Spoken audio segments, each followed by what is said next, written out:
Dummy Trump's travel ban is now kind of back in play, I guess, which is perplexing to say the least, considering the Dallas Federal Reserve Chief Robert Kaplan was giving a speech at the Council on Foreign Relations and said that the immigration crackdown is hurting the economy. And there's a link to this article, and I'll put it below, that goes into all this, because he's theorizing and he's starting to see some data to support it, that immigrants in America are afraid to go out and shop because they're going to get snatched up. So they're saving more than spending, and it's what they're saying here is also, it's not just the Dallas Fed chief, it's Moody's analytics chief economist Mark Zandi, who estimated that Trump's crackdown on immigration could reduce net immigration by 250,000 annually, reducing total economic output by nearly $1 billion by 2021.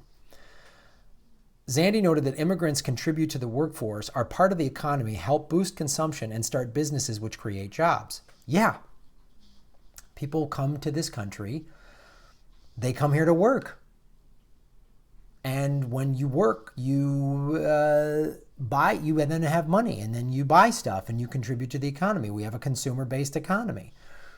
You also start a little business and you hire people. Do we need immigration reform? Sure, of course we do.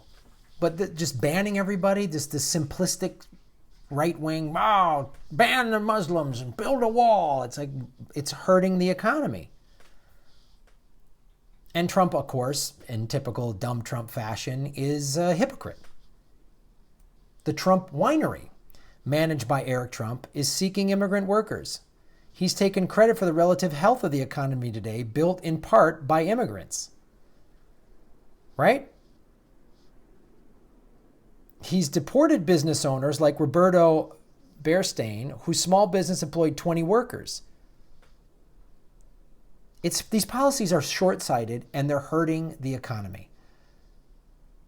And he encouraged policies like Texas SB 4, which was devastating to state economies when similar versions were enacted in Alabama and Arizona.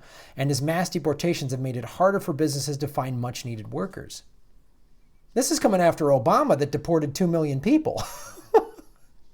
He deported all those people and still left enough around to, work for shitty labor. This is the other thing corporations, they like immigrant labor because, I don't have to pay them real wages or benefits. I pay them cash under the table. It's a tax benefit for me. And of course, it's Trump's, silver spoon. He's a silver spoon rich kid. Why working class people get behind a rich kid is beyond me. Daddy gave him $1 million. He's just a spoil, maybe 10 million, who knows? But I've done reports that dairy farmers in Wisconsin have been affected by this. Cattle ranchers in Texas have been affected by this. Seasonal workers in Cape Cod have been affected by this. Chili farmers in New Mexico. I've done stories how growers and agricultural people in California, horse trainers in Kentucky have been affected by this. And it's been all detrimental to the economy. In contrast, immigration reform would have added $1.4 trillion to the economy over 10 years. What I've talked about. You give people a path to citizenship. Look, you become a citizen, then you get a driver's license or a state ID. All of the money, this is what this $1.4 trillion is talking about. All these illegal immigrants right now, tens of millions of them, would then be all that money in a state ID, whatever your state's ID. What's the average cost of a state ID or whatever, 40, 50 bucks times however many millions of people? All those people are then getting car insurance. As I've talked about before, the state of California has some of the highest car insurance in the nation because it has so many uninsured motors. The majority of them are illegal immigrants because you can't get insurance unless you get a driver's license. Now they changed that rule and opened that up to make it better, which They've allowed immigrants to get driver's license and state IDs in the state of California because they realized it didn't work. They did a big crackdown, and I've done stories on this in the 80s and the 90s, and it didn't work. And what's happening with regard to LA, and the LA police chief talked about this, and I did a video on this months ago, and it's already started to happen. He goes, now people in the Latino community are afraid to come forward. And he goes, the Latino community is reporting less crimes. He goes, it's not like there's less crimes happening. They're just afraid to report them. Because if somebody commits a crime on me and I'm an illegal, I'm not going to report it because you could deport me. So people are taking advantage of this. So it's hurting our economy and it's hurting the welfare of human beings. I know compassion is sort of a dirty, hippie, progressive word to talk about. Treat people with dignity.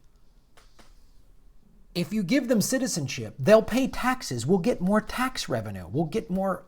They won't be doing everything in cash because they can't open up a bank account. It's crazy. Tourism has been affected by this travel ban. I'll tell you personally, it's personally affected me. There's a club I've worked several times in Shanghai, China, right? It's called the Kung Fu Comedy Club. It's a great club. It services mainly expats. For those of you who don't know what an expat is, it's someone living in another, American or Australian or British people who are living in China. So there's because of the economy in China, and Shanghai is a massive, massive city.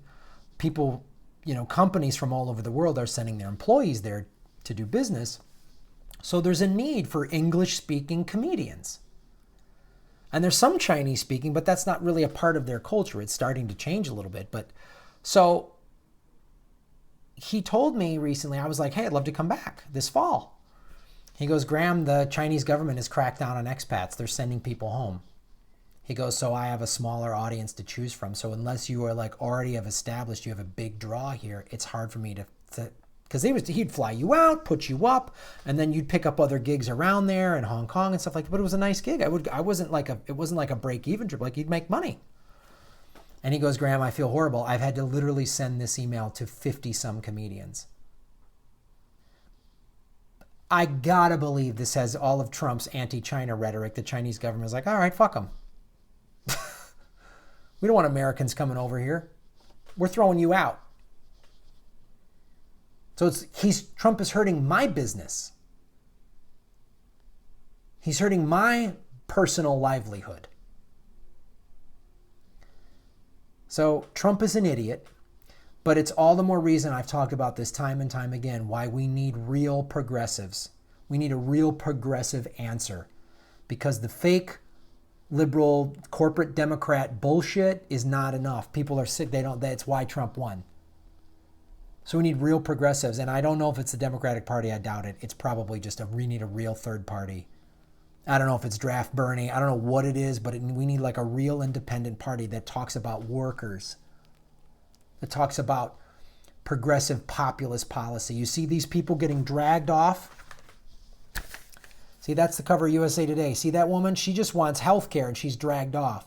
There's a lot of other people that were in wheelchairs that got dragged off by this fucking stupid, greedy, hate-filled country. So we need to resist this, because Trump is nosediving everything. He's nosediving everything. So thank you for supporting this show. And I would love for this to be my full-time job. I can't do that without your help. So I need you guys to go to the Patreon page, even for $1 a month. For $5 a month, you get bonus content. You get the podcast. You get to ask me suggest articles. For $10, you get bonus video.